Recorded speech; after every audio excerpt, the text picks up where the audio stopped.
ꯃꯈꯣꯏ ꯒꯦꯝ ꯑꯃ ꯁꯥꯟꯅꯔꯝꯃꯤ꯫ ꯃꯗꯨꯗ ꯗꯣꯂꯤꯅ ꯑꯇꯝꯅꯅ ꯁꯤꯔꯤꯗ ꯕꯣꯜꯅ ꯊꯣꯝꯈꯤ꯫ ꯑꯗꯨꯕꯨ ꯁꯤꯔꯤꯗ ꯄꯥꯟꯕꯒꯤ ꯃꯍꯨꯠꯇ ꯊꯣꯡꯅꯥꯎꯗ ꯑꯣꯏꯅ ꯄꯥꯟꯗꯨꯅ ꯒ꯭ꯂꯥꯁ ꯑꯗꯨ ꯀꯥꯏꯈꯤꯔꯝꯃꯤ꯫ ꯗꯣꯂꯤꯅ ꯕꯣꯜ ꯑꯗꯨ ꯈꯨꯟꯕ ꯆꯠꯄꯗ ꯁꯤꯔꯤꯒꯤ ꯁꯒꯣꯜ ꯑꯗꯨ ꯎꯔꯝꯃꯤ꯫ ꯗꯣꯂꯤꯅ ꯁꯒꯣꯜ ꯑꯗꯨ ꯊꯨꯒꯥꯏꯔꯒ ꯁꯤꯔꯤꯗ "ꯅꯪꯒꯤ ꯁꯒꯣꯜ ꯑꯗꯨ ꯕꯣꯜꯅ ꯄꯥꯟꯕꯗꯒꯤ ꯀꯥꯏꯔꯒ ꯂꯩꯍꯧꯔꯦ" ꯍꯥꯏꯅ ꯍꯥꯏꯔꯝꯃꯤ꯫ ꯁꯤꯔꯤ ꯃꯊꯋꯥꯏ ꯋꯥꯅ ꯔꯨꯝ ꯑꯗꯨꯗ ꯆꯪꯗꯨꯅ ꯀꯥꯏꯔꯤꯕ ꯁꯒꯣꯜ ꯑꯗꯨꯕꯨ ꯀꯣꯟꯗꯨꯅ ꯀꯞꯂꯝꯃꯤ꯫ ꯁꯤꯔꯤꯅ ꯂꯥꯂꯤꯗ "ꯁꯒꯣꯜ ꯑꯁꯤ ꯑꯩꯅ ꯄꯤꯛꯂꯤꯉꯩꯗꯒꯤ ꯂꯣꯏꯅꯖꯔꯛꯄ ꯁꯒꯣꯜꯅꯤ" ꯍꯥꯏꯅ ꯍꯥꯏꯔꯝꯃꯤ꯫ ꯁꯤꯔꯤꯒꯤ ꯑꯋꯥꯕꯗꯨ ꯁꯟꯇꯣꯁꯅ ꯂꯣꯠꯅ ꯎꯔꯝꯃꯤ꯫ ꯁꯤꯔꯤ ꯊꯋꯥꯟꯃꯤꯆꯥꯛ ꯌꯦꯡꯗꯨꯅ ꯂꯩꯔꯝꯃꯤ꯫ ꯃꯗꯨꯗ ꯁꯟꯇꯣꯁ ꯆꯪꯂꯛꯇꯨꯅ "ꯊꯋꯥꯟꯃꯤꯆꯥꯛ ꯃꯁꯤꯡ ꯊꯤꯔꯤꯔꯥ" ꯍꯥꯏꯅ ꯍꯪꯂꯝꯃꯤ꯫ ꯁꯟꯇꯣꯁꯁꯨ ꯊꯋꯥꯟꯃꯤꯆꯥꯛ ꯃꯁꯤꯡ ꯊꯤꯕ ꯍꯧꯈꯤ꯫ ꯁꯤꯔꯤ ꯋꯥ ꯑꯃꯠꯇ ꯍꯥꯏꯔꯝꯗꯅ ꯆꯠꯈꯤ꯫ ꯁꯟꯇꯣꯁꯅ ꯁꯤꯔꯤꯗ ꯌꯥꯝꯅ ꯐꯖꯔꯕ ꯁꯒꯣꯜ ꯑꯃ ꯄꯤꯈꯤ꯫ ꯁꯤꯔꯤ ꯌꯥꯝꯅ ꯍꯔꯥꯎꯈꯤ꯫ ꯁꯤꯔꯤꯅ "ꯀꯩꯒꯤꯗꯃꯛ ꯅꯪꯅ ꯑꯩꯒꯤꯗꯃꯛ ꯋꯥꯕꯤꯔꯤꯕꯅꯣ" ꯍꯥꯏꯅ ꯍꯪꯂꯝꯃꯤ꯫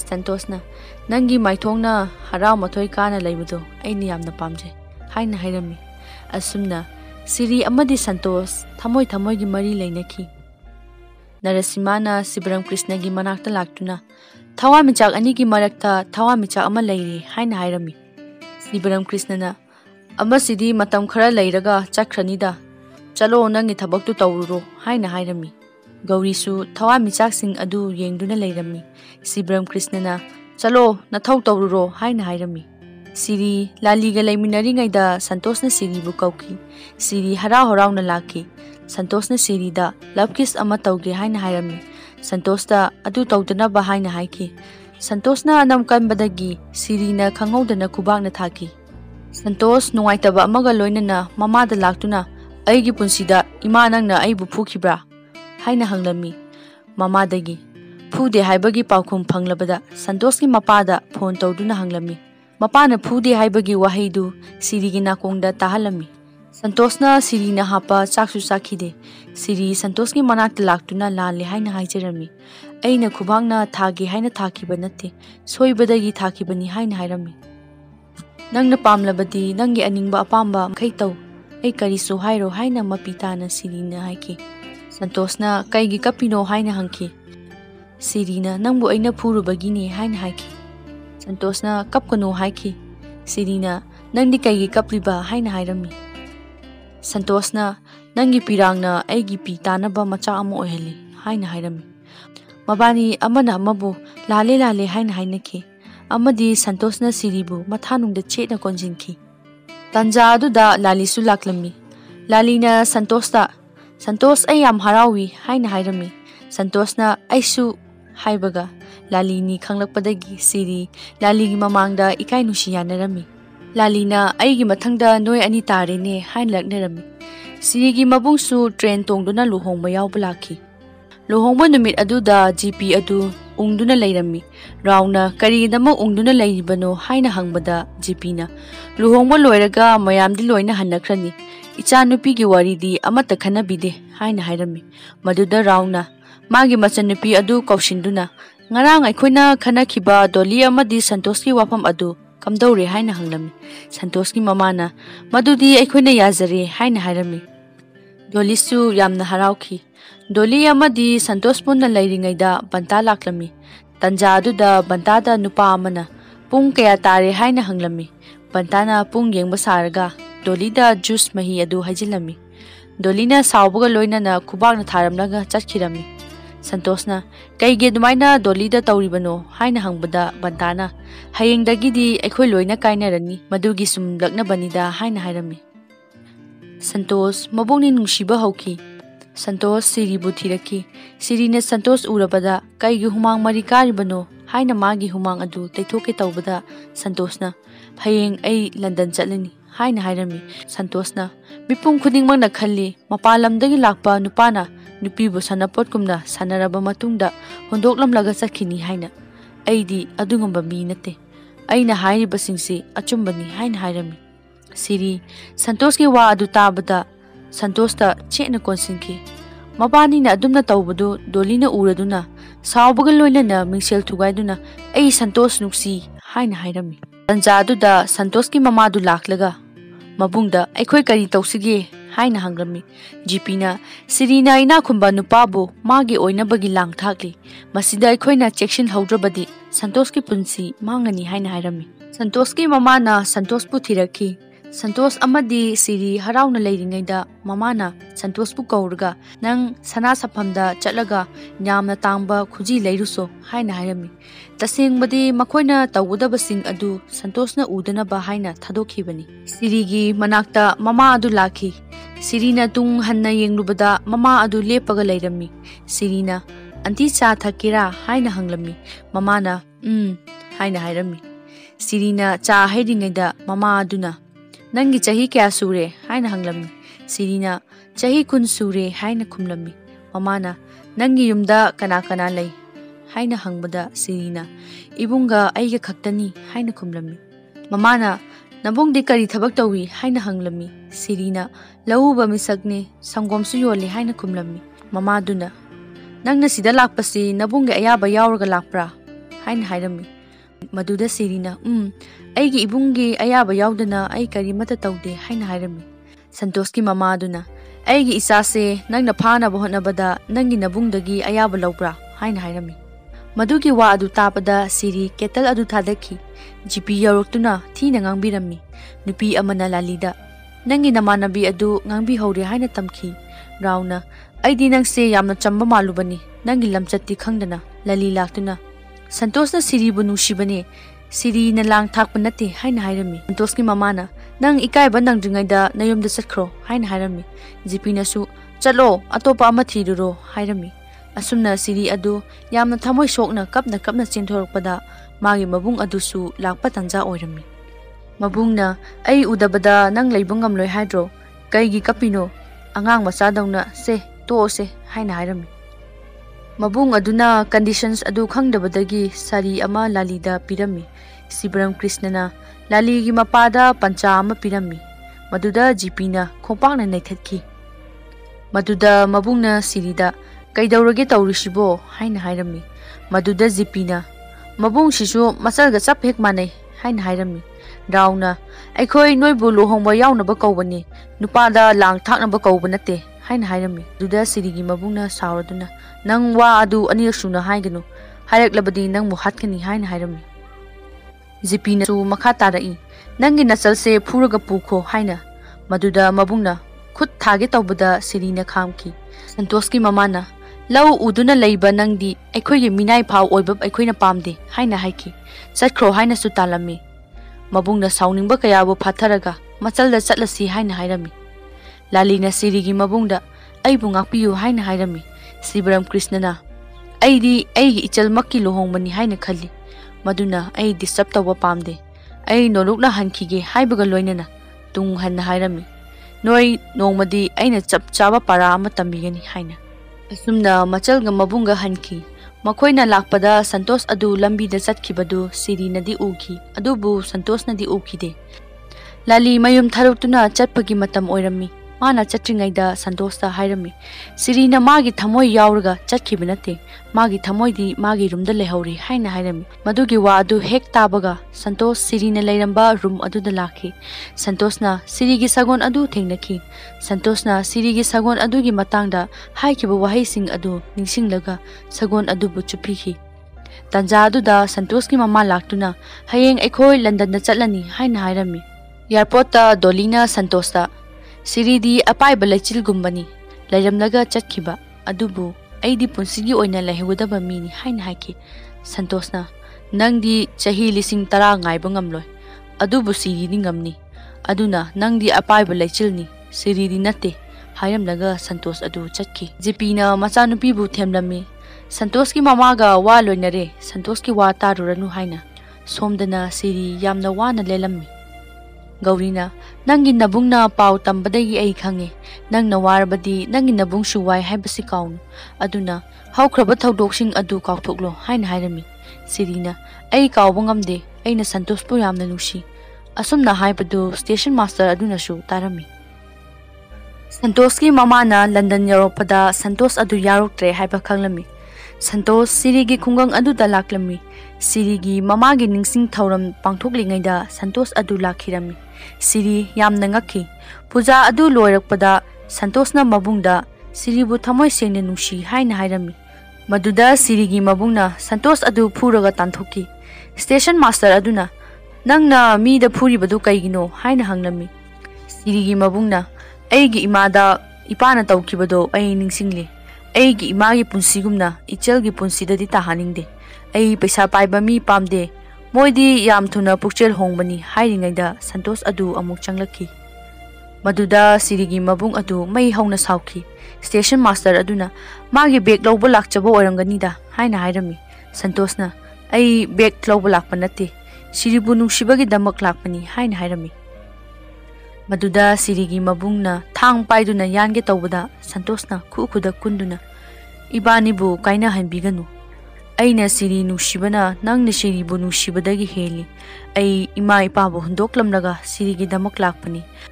Magi damak kari tawraga aigi nungsibase proof taw haibano haina hairami. Adubu Sirigi mabungna chatkro haina hairami. Santoshna makha tana haijabaduda station master aduna nang kaurabra nangna angang oiringaida village sipta haikibado adugumna nang shumada chance amatangdi piyu haina hairami. Mabungna Sirigi nakta changdaklaga nangi nungshiba proof tawbada aikhoi yaw haibra yawganu haibra haina hangki. Sirina yawbiyu haina hairami. Machalgi wa adu tarabada Santoshta hairami nangonda law pari ama pigani. Aina puthokpa phawgumna nangsu puthokadabani. Yen san loina senagadabani. Ngamdrabadi nang mafam asidagi amadi aigi chalbu thadoklaga chakhigadabani haina haiki. Sirina thabaksing adu tawhaningkide.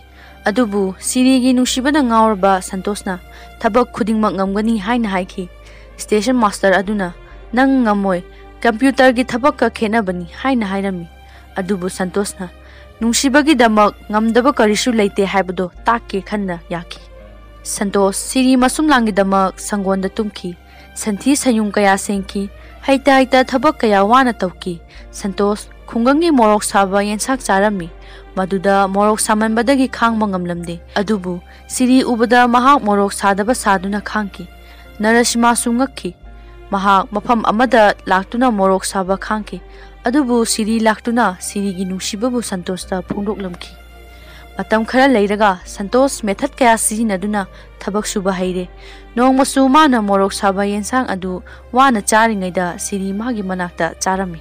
Santoshki mapa Prakash London dagi machabu thiba laklami. Prakashna village sip aduda Sivram Krishna gi mayum khangbra haina hanglami. Village sip aduna sutaki. Prakash yamna sauna Sivram Krishna gi mayumda kana lay haina yamna sauna changlaki. Sirida Prakashna nangna adumaina maku amagumna munna yengliba karigino.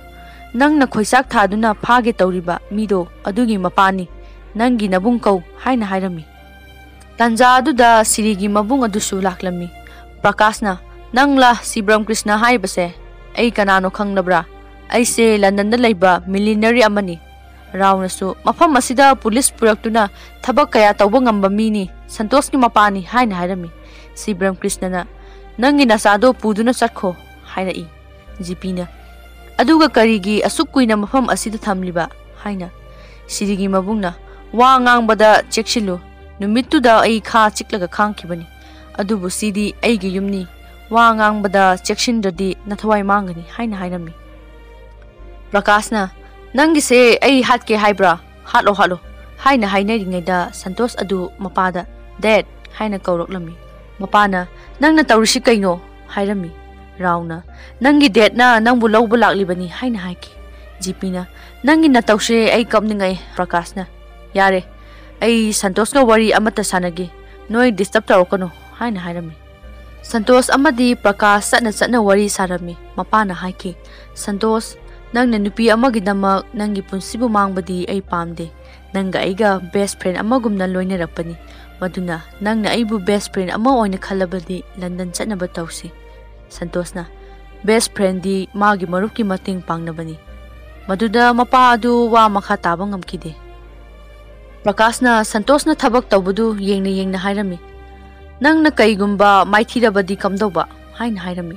Santoshna ꯑꯩꯒꯤ ꯅꯨꯡꯁꯤꯕꯅ ꯑꯩꯕꯨ support ꯇꯧꯕꯤꯒꯅꯤ ꯑꯗꯨꯅ ꯑꯩꯁꯨ ꯃꯥꯏ ꯄꯥꯛꯄ ꯁꯣꯏꯗꯅ ꯉꯝꯒꯅꯤ ꯍꯥꯏꯅ ꯍꯥꯏꯔꯝꯃꯤ ꯁꯟꯇꯣꯁꯀꯤ ꯆꯥꯛ ꯊꯤꯟꯕ ꯂꯥꯛꯂꯝꯃꯤ ꯃꯄꯥꯅ ꯁꯟꯇꯣꯁꯀꯤ ꯃꯣꯔꯣꯛ ꯃꯌꯥꯝ ꯌꯥꯎꯕ ꯌꯦꯟꯖꯥꯡ ꯑꯗꯨ ꯎꯕꯗ ꯍꯥꯏꯔꯛꯈꯤ ꯁꯟꯇꯣꯁ ꯅꯪꯅ ꯇꯧꯔꯤꯁꯤ ꯀꯔꯤꯅꯣ ꯅꯨꯡꯉꯥꯏꯔꯕ ꯂꯟꯗꯟꯒꯤ ꯄꯨꯟꯁꯤ ꯊꯥꯗꯣꯛꯂꯒ ꯅꯨꯡꯁꯤꯕꯒꯤꯗꯃꯛꯇꯅꯤ ꯍꯥꯏꯅ ꯑꯁꯨꯝꯅ ꯍꯤꯡꯕꯁꯤꯗꯤ ꯑꯩ ꯄꯥꯝꯗꯦ ꯁꯟꯇꯣꯁꯅ ꯕꯟꯇꯥꯗ ꯍꯥꯏꯔꯝꯃꯤ ꯕꯟꯇꯥ ꯃꯤꯑꯣꯏꯕꯅ ꯈꯜꯂꯤ ꯁꯦꯜ ꯃꯌꯥꯝ ꯇꯥꯟꯁꯤꯜꯂꯒ ꯂꯛꯖꯔꯤ ꯑꯣꯏꯕ ꯄꯨꯟꯁꯤꯗ ꯍꯤꯡꯂꯒ ꯈ꯭ꯋꯥꯏꯗꯒꯤ ꯂꯥꯏꯕꯛ ꯐꯕ ꯃꯤꯅꯤ ꯍꯥꯏꯅ ꯈꯜꯂꯤ ꯑꯗꯨꯕꯨ ꯅꯨꯡꯁꯤꯕ ꯍꯥꯏꯕꯁꯤꯅ ꯈ꯭ꯋꯥꯏꯗꯒꯤ ꯃꯔꯨ ꯑꯣꯏꯕꯅꯤ ꯍꯥꯏꯕꯁꯤꯗꯤ ꯑꯌꯥꯝꯕꯅ ꯈꯟꯅꯗꯦ ꯄ꯭ꯔꯀꯥꯁꯅ ꯍꯥꯏꯔꯨꯔꯒ ꯅꯨꯡꯁꯤꯕ ꯅꯪꯅ ꯇꯧꯔꯤꯕꯗꯣ ꯑꯩꯈꯣꯏꯁꯨ ꯉꯝꯅꯤ ꯍꯥꯏꯔꯒ ꯃꯄꯥꯗꯨꯅ ꯁꯟꯇꯣꯁꯅ ꯆꯥꯔꯤꯕ ꯃꯣꯔꯣꯛꯀꯤ ꯆꯥꯛ ꯌꯦꯟꯖꯥꯡ ꯑꯗꯨ ꯆꯥꯔꯝꯃꯤ ꯕꯟꯇꯥꯅ ꯃꯥꯒꯤ ꯅꯨꯡꯁꯤꯕꯁꯦ ꯅꯣꯡꯃꯗꯤ ꯁꯣꯏꯗꯅ ꯃꯕꯨꯡꯅ ꯌꯥꯔꯛꯈꯤꯅꯤ ꯍꯥꯏꯅ ꯍꯥꯏꯔꯝꯃꯤ ꯄ꯭ꯔꯀꯥꯁꯅ ꯑꯩꯅ ꯁꯨꯛꯌꯥ ꯌꯥꯕ ꯉꯝꯂꯣꯏ ꯑꯗꯨꯕꯨ ꯑꯩ ꯁꯦꯟ ꯄꯥꯏꯕ ꯌꯥꯝꯅ ꯀꯦꯅ ꯃꯧꯅ ꯍꯤꯡꯕ ꯅꯨꯄꯤꯗꯤ ꯑꯩꯒꯤ ꯏꯃꯧ ꯑꯣꯏꯕ ꯄꯥꯝꯗꯦ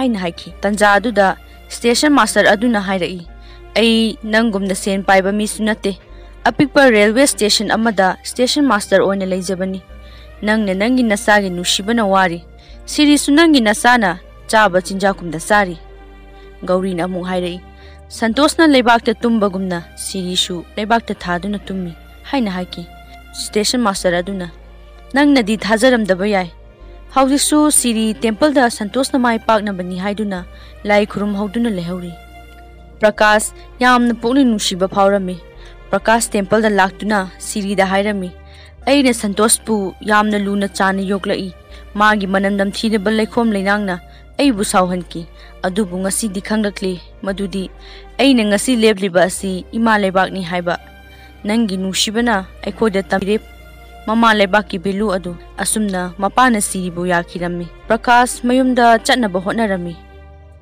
ꯖꯤꯄꯤ ꯑꯃꯗꯤ ꯔꯥꯎꯅ ꯃꯥꯅ ꯂꯧꯔꯤꯕ ꯐꯤꯔꯦꯞ ꯑꯗꯨ ꯌꯥꯅꯤꯡꯈꯤꯗꯦ ꯔꯥꯎꯅ ꯖꯤꯄꯤꯗ ꯁꯟꯇꯣꯁ ꯁꯣꯏꯗꯅ ꯃꯥꯏꯊꯤꯒꯅꯤ ꯍꯥꯏꯅ ꯍꯥꯏꯔꯝꯃꯤ ꯁꯟꯇꯣꯁ ꯌꯥꯝꯅ ꯋꯥꯅ ꯃꯥꯒꯤ ꯂꯧ ꯎꯔꯝꯃꯤ ꯅꯣꯡꯃ ꯖꯤꯄꯤ ꯂꯥꯛꯇꯨꯅ ꯁꯟꯇꯣꯁ ꯑꯃꯗꯤ ꯁꯤꯔꯤ ꯆꯠꯃꯤꯟꯅꯕꯗꯨ ꯎꯔꯝꯃꯤ ꯖꯤꯄꯤꯅ ꯁꯟꯇꯣꯁꯀꯤ ꯃꯃꯥꯗ ꯐꯣꯟ ꯇꯧꯗꯨꯅ ꯇꯝꯈꯤ ꯅꯪꯒꯤ ꯅꯆꯥ ꯃꯥꯡꯂꯅꯤ ꯁꯤꯔꯤꯕꯨ ꯅꯪꯒꯤ ꯅꯃꯧ ꯅꯨꯄꯤ ꯑꯣꯏꯕ ꯁꯣꯏꯔꯔꯣꯏ ꯍꯥꯏꯅ ꯍꯥꯏꯈꯤ ꯁꯟꯇꯣꯁꯀꯤ ꯃꯃꯥꯅ ꯑꯩꯗꯤ ꯑꯩꯅ ꯍꯥꯏꯈꯤꯕ ꯋꯥ ꯉꯥꯛꯀꯅꯤ ꯍꯥꯏꯕ ꯑꯗꯨ ꯇꯥꯕꯗ ꯖꯤꯄꯤ ꯌꯥꯝꯅ ꯍꯔꯥꯎꯔꯝꯃꯤ ꯅꯨꯡꯁꯤꯠ ꯌꯥꯝꯅ ꯁꯤꯠꯄ ꯅꯨꯃꯤꯗꯥꯡ ꯑꯃꯗ ꯁꯟꯇꯣꯁꯅ ꯂꯧꯔꯤꯁꯤꯡ ꯁꯦꯝꯕꯗꯨ ꯁꯤꯕꯔꯝꯅ ꯎꯔꯕꯗ ꯁꯤꯕꯔꯝ ꯃꯐꯝ ꯑꯗꯨꯗ ꯂꯥꯛꯂꯒ ꯁꯟꯇꯣꯁꯇ ꯀꯔꯤ ꯇꯧꯔꯤꯕꯅꯣ ꯑꯊꯦꯡꯕ ꯑꯍꯤꯡꯁꯤꯗ ꯍꯥꯏꯅ ꯍꯪꯈꯤ ꯁꯟꯇꯣꯁꯅ ꯅꯣꯡ ꯇꯥꯔꯛꯄꯗ ꯏꯁꯤꯡꯅ ꯂꯧ ꯊꯨꯝꯗꯅꯕ ꯂꯧꯔꯤ ꯐꯥꯠꯄꯅꯤ ꯍꯥꯏꯅ ꯈꯨꯝꯂꯝꯃꯤ ꯁꯤꯕꯔꯝꯅ ꯑꯩ ꯆꯍꯤ ꯀꯌꯥ ꯂꯧ ꯎꯗꯨꯅ ꯂꯥꯛꯂꯕꯅꯤ ꯅꯨꯡꯁꯤꯠ ꯑꯁꯤ ꯅꯣꯡ ꯇꯥꯒꯗꯕ ꯅꯨꯡꯁꯤꯠ ꯅꯠꯇꯦ ꯍꯥꯏꯔꯝꯃꯤ ꯈꯨꯗꯛꯇꯨꯗ ꯅꯣꯡ ꯇꯥꯔꯛꯈꯤ ꯁꯤꯕꯔꯝꯅ ꯃꯈꯣꯏꯒꯤꯁꯨ ꯁꯦꯝꯅꯕ ꯅꯔꯁꯤꯃꯥꯗ ꯍꯥꯏꯔꯝꯃꯤ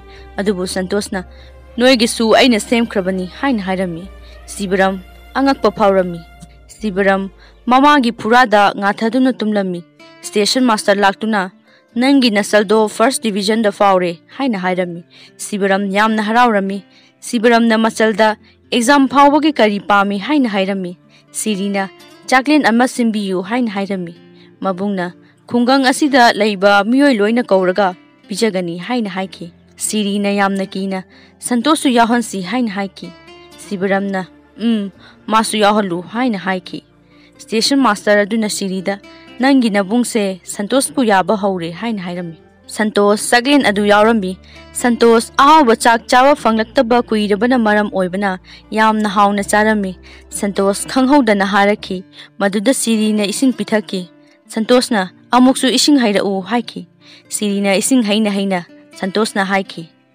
ꯅꯪꯒꯤ ꯑꯦꯛꯖꯥꯝ ꯃꯥꯏ ꯄꯥꯛꯈ꯭ರೆ ꯑꯩꯒꯤꯁꯨ ꯃꯥꯏ ꯄꯥꯛꯅꯕ ꯕꯦꯁ ꯑꯣꯐ ꯂꯛ ꯍꯥꯏꯕꯤꯌꯨ ꯍꯥꯏꯅ ꯍꯥꯏꯈꯤ ꯁꯤꯔꯤꯅ ꯕꯦꯁ ꯑꯣꯐ ꯂꯛ ꯍꯥꯏꯈꯤ ꯃꯈꯣꯏꯒꯤ ꯃꯇꯧ ꯑꯗꯨ ꯎꯕꯗ ꯚꯤꯂꯦꯖ ꯆꯤꯞ ꯑꯗꯨꯒꯤ ꯃꯆꯥꯅ ꯌꯥꯝꯅ ꯁꯥꯎꯔꯝꯃꯤ ꯁꯣꯝꯗꯅ ꯂꯝꯗꯝ ꯑꯗꯨꯒꯤ ꯒꯨꯟꯗꯥ ꯔꯥꯎꯒ ꯖꯤꯄꯤꯒ ꯋꯥ ꯇꯥꯟꯅꯗꯨꯅ ꯁꯟꯇꯣꯁꯀꯤ ꯂꯧ ꯑꯗꯨ ꯃꯩ ꯊꯥꯗꯣꯛꯅꯕ ꯖꯤꯄꯤꯅ ꯔꯥꯎꯗ ꯄꯩꯁꯥ ꯄꯤꯈꯤꯔꯝꯃꯤ ꯔꯥꯎ ꯑꯃꯗꯤ ꯃꯥꯒꯤ ꯃꯔꯨꯞꯁꯤꯡꯒ ꯅꯨꯃꯤꯗꯥꯡ ꯑꯃꯗ ꯂꯥꯛꯈꯤ ꯃꯈꯣꯏ ꯃꯩ ꯊꯥꯅꯕ ꯊꯧꯔꯥꯡ ꯇꯧꯔꯤꯉꯩꯗ ꯚꯤꯂꯦꯖ ꯆꯤꯞ ꯑꯗꯨꯒꯤ ꯃꯆꯥꯁꯨ ꯁꯟꯇꯣꯁꯀꯤ ꯐꯧ ꯑꯗꯨ ꯃꯩ ꯊꯥꯅꯕ ꯍꯥꯏꯅ ꯒꯥꯔꯤ ꯃꯆꯥ ꯇꯣꯡꯗꯨꯅ ꯂꯥꯛꯈꯤ ꯔꯥꯎꯒꯤ ꯀꯥꯡꯕꯨ ꯑꯗꯨ ꯄꯥꯈꯠꯄꯒ ꯂꯣꯏꯅꯅ ꯂꯣꯠꯈꯤ ꯚꯤꯂꯦꯖ ꯆꯤꯞ ꯑꯗꯨꯒꯤ ꯃꯆꯥꯅ ꯐꯧ ꯑꯗꯨ ꯃꯩ ꯊꯥꯅꯕ ꯇꯧꯔꯤꯉꯩꯗ ꯍꯥꯃꯦꯡ ꯑꯃ ꯆꯦꯜꯂꯛꯇꯨꯅ ꯅꯨꯄꯥ ꯑꯗꯨꯗ ꯋꯥꯏꯈꯤ ꯍꯥꯃꯦꯡ ꯑꯗꯨꯅ ꯋꯥꯏꯕꯗ ꯃꯥꯅ ꯄꯥꯏꯔꯝꯕ ꯂꯦꯝꯇꯔꯟ ꯑꯗꯨꯅ ꯃꯥꯅ ꯏꯜꯂꯤꯕ ꯐꯤ ꯑꯗꯨꯗ ꯋꯥꯏꯗꯨꯅ ꯃꯩꯅ ꯆꯥꯛꯈꯤ ꯆꯥꯛꯂꯤꯕ ꯐꯤ ꯑꯗꯨ ꯍꯨꯝꯗꯣꯔꯛꯄꯗ Raoda oina tasinduna Rao su mai na chaki.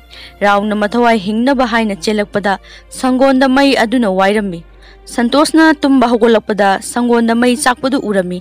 Santosna laubadagi Sivaram Krishna Siri Gauri amadi Narasimha tholaktuna mai bu kannaba honaki. Sa sansing adu hoidoktuna mai adudagi kanki. Santosna magi box adu kaubadagi manung aduda amuk chungsinki. Siri su mai aduda chongsinge tawrami adubu Gauri na pharami. Santos amuk manung adudagi magi box adu paiduna chongthorai. Maduda Siri gi mabungna sauduna nang ngaurabro box asigi damak nangna tawrise haibaga loinana box adu mabungna hondoki. Duda sagol asaba adu mabungna urabada mabungna khanki. Santosna machalbu kayagi matik nungshiba haibado. Jipida Rauna Aigi anauba plan ama leire masida maithirabadi aibu phujau hairami. Maduna paisa khara piyu haina haike. Jipina nangna mai paklakanda oina paisa du pige haina hairami. Santos phau khawkre mapai oina pairaga yainabagi ready da leirami. Siri ga Santos ka wari sanarami. Santosna Siri aina karigumba maithirabadi aibu amung hana lau uduna aibu mafam asida leiba phangambiyu. Aidi sa sansing amadi nangi nabungi asawba matawsing se yamna nushi hain hairami. Hairiba wahaising asi Sirigi mabungna tarami.